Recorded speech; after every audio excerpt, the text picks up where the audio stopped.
Saudara dan saudari sekalian yang terkasih dan dikasihi Tuhan, selamat pagi. Yesus dimuliakan oleh Allah dengan dibangkitkan dari kubur. Ia lantas hidup dan selama 40 hari menguatkan para muridnya dengan penampakan-penampakan, dan ia kemudian naik ke surga. Meskipun Yesus sudah di surga, tetapi penyertaannya ada sepanjang masa. Maka Roh Kudus lantas dicurahkan untuk menyertai gereja. Pentakosta adalah bentuk kesempurnaan cinta Allah bagi dunia, teristimewa bagi gereja. Maka dapat kita lihat di dalam permenungan hari ini, sebelum Roh Kudus turun atas mereka, para murid tidak mengerti kitab suci, sehingga dihinggapi rasa cemas, takut dan khawatir. Mereka bersembunyi dengan pintu-pintu yang terkunci. Namun begitu dicurahi oleh Roh Kudus yang hinggap dalam mereka bagai lidah-lidah api, Roh Kudus mengubah segala sesuatu, mengubah hati, mengubah pikiran, mengubah hidup gereja. Yang takut menjadi berani, yang putus asa menjadi memiliki harapan, yang berduka cita menjadi sukacita, yang mustahil menjadi nyata. Roh Kudus mengubah segala-galanya menuju ke hal yang baik dan benar. Oleh karena itu patut kita sadari, hari ini sebenarnya kita tidak sekadar merayakan liturgi Pentakosta dengan baju merah. Tidak sekadar itu. Tetapi Pentakosta itu terjadi sepanjang waktu. Dahulu, ribuan tahun lalu, Roh Kudus dicurahkan kepada para rasul pada gereja yang perdana.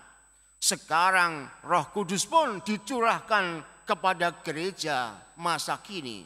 Sebab Tuhan sudah mengatakan akan menyertai sampai akhir zaman. Oleh karena itu persoalannya sebenarnya hanya satu. Apakah gereja siap untuk diubah?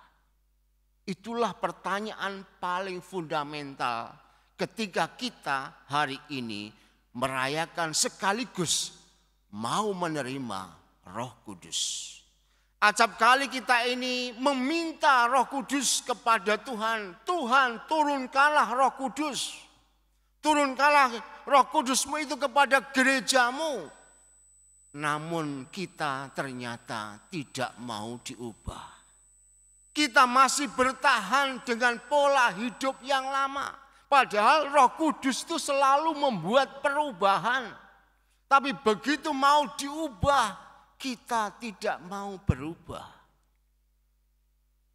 Oleh karena itu, saya akan memberikan satu contoh penting supaya setelah Ekaristi pagi ini Anda bisa berubah. Nah, ada 3 adegan yang ingin saya buat. Ini adegan yang pertama. Ini apa ini? Ini apa? Apa? Balon. Kalau bahasa Jawa balon. Lembungan. Ya. Coba bayangkan ini adalah Anda. Kalau mau menerima Roh Kudus dan mau diubah, kita ini harus menjadi pelembungan ini. Apa gambarannya begitu? Yang lemah, loyo. Bahwa hidup kita ini sebenarnya lemah, gak bisa buat apa-apa, maprek gitu kan. Kita ini sebenarnya seperti ini ketika kita tidak punya Roh Kudus. Mau sehebat apapun diri kita, pada akhirnya sebenarnya kita ini orang yang tak berdaya. Maka kalau kita ini mau menerima Roh Kudus, pertama-tama adalah kesadaran aku ini adalah orang lemah. Tapi ingat, orang lemah yang membutuhkan kekuatan Allah. Kalau kita ini hanya lemah, ya akhirnya putus asa. Tapi ingat, aku akan menyertai engkau sepanjang masa. Itu berarti aku memang adalah orang yang lemah. Dan aku telah dicintai Allah. Maka aku senantiasa membutuhkan Allah. Itulah kelemahan yang digabungkan dengan kasih karunia. Sama dengan ketika kita ini orang yang berdosa. Kita mengaku dosa, setelah itu berbuat dosa lagi. Kenapa? Kita hanya berkutat tentang itu. Dan apa ya akibatnya? Kita menjadi orang yang frustrasi. Kok gini-gini aja? Kenapa itu bisa terjadi? Karena kita tidak mengandalkan kekuatan Allah. Hanya berkutat tentang kelemahan tapi tidak melihat belas kasih Allah. Maka hari ini kita diajak untuk melihat ini. Pertama-tama lihatlah bahwa aku ini adalah orang lemah tetapi membutuhkan kasih karunia Allah. Nah, adegan yang kedua ini dipelembungkan.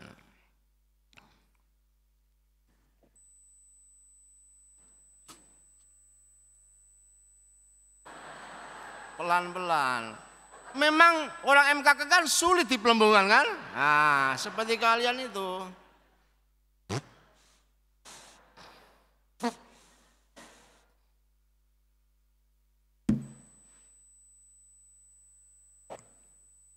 Kodor gimana? Ini loh, jari yang lemah tadi langsung berdiri toh lah. Kalau kita ini mau sebenarnya dipimpin oleh Tuhan langsung melembung. Kita seringkali nggak mampu dipimpin Tuhan. Tapi syaratnya yang kedua adalah harus ada lubangnya. Lubang hati kita ini mesti terbuka. Kita ini mau diubah tapi tertutup terus. Ingat kata-kata yang penting. Tuhan bisa mengubah segalanya. Tetapi Tuhan tidak bisa mengubah kehendak bebas kita. Karena itu ketika kehendak bebasmu seturut kitab suci hari ini hanya mengikuti kehendak kedagingan. Roh itu tidak hinggap. Maka dibutuhkan lubang kecil supaya dihembusi oleh Allah. Hati kita mesti terbuka, inilah aku Tuhan, ubahlah. Menyerahkan segala-galanya kepada Allah. Tidak menahan-nahan lagi. Aku ini hidup seturut keinginanku. Seringkali ketika kita mau diubah oleh Allah, kita ini gampang sekali kembali ke perasaan. Maka munculnya adalah sakit hati. Itu seringkali terjadi dalam hidup kita. Mau diubah tapi enggak mau. Lubangnya itu ada dalam hati. Muncullah gengsi. Enggak mau aku. Atau aku sakit hati. Harga diriku diinjak-injak. Seringkali kita ngomong seperti itu. Nah, ini harus dibuat ada lubangnya dan dipelembungkan. Ini kurang besar nih, saya butuh lagi. Supaya orang MKK itu besar, tidak hanya kecil aja.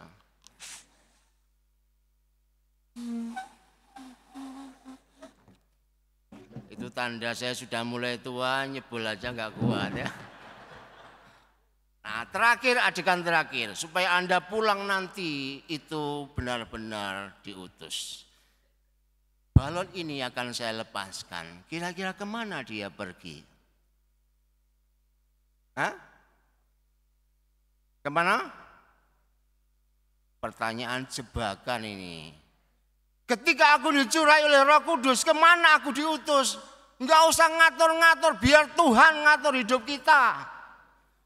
Seringkali kita ini mau diutus, jangan dulu Tuhan.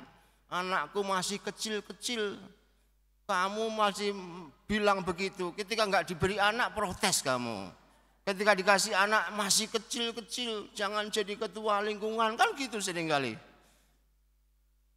Jangan Tuhan, suaraku jelek, padahal ya Korea jelek-jelek suaranya. Enggak usah ngomong gitu, ngomonglah ini aku Tuhan, utuslah aku, kemana engkau mengutusku. Maka hati yang terbuka tadi harus bertanya pada Tuhan, bukan bertanya pada hatiku. Tapi bertanyalah pada Tuhanku, kemana dia pergi? Bebas. Nah, nanti kamu jadi suster loh ya. Ambil gitu.